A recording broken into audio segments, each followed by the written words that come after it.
starting with Ms. Thomas.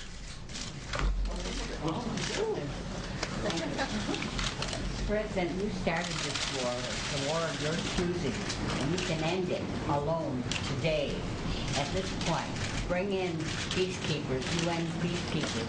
2 million Iraqis have fled their country as refugees.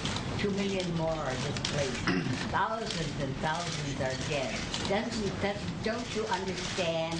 We brought the Al-Qaeda into Iraq. Actually,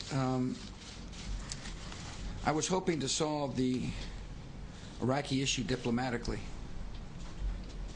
That's why I went to the United Nations and worked with the United Nations Security Council, which unanimously passed a resolution that said disclose, disarm, or face serious consequences. That was the message, a clear message to Saddam Hussein. He chose the course. It was his decision to make. Obviously, it was a difficult decision for me to make, to send our brave troops, along with coalition troops, into Iraq. I firmly believe the world is better off without Saddam Hussein in power. Now the fundamental question facing America is, will we stand with this young democracy? Will we help them achieve stability?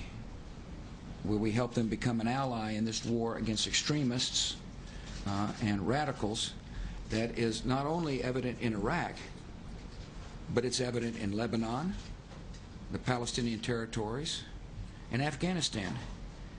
We're at the beginning stages of a great ideological conflict between those who yearn for peace and those who want their children to grow up in a normal, decent society, and radicals and extremists who want to impose their dark vision on people throughout the world.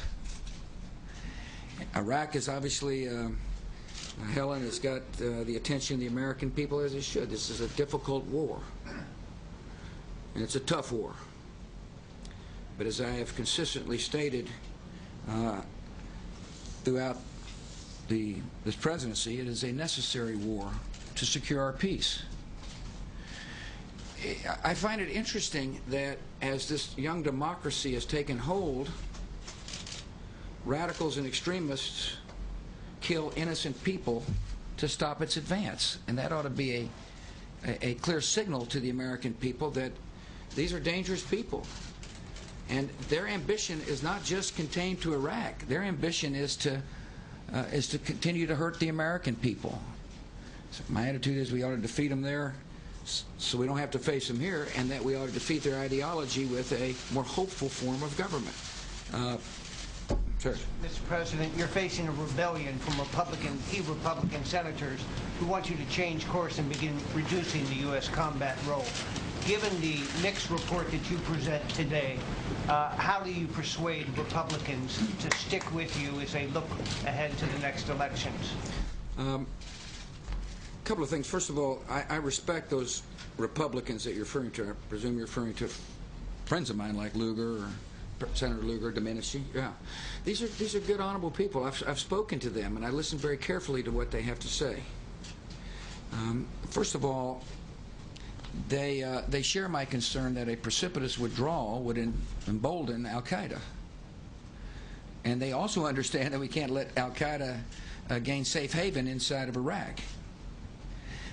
I appreciate, their calls, and I appreciate their desire to work with the White House to be in a position where we can sustain a presence in Iraq.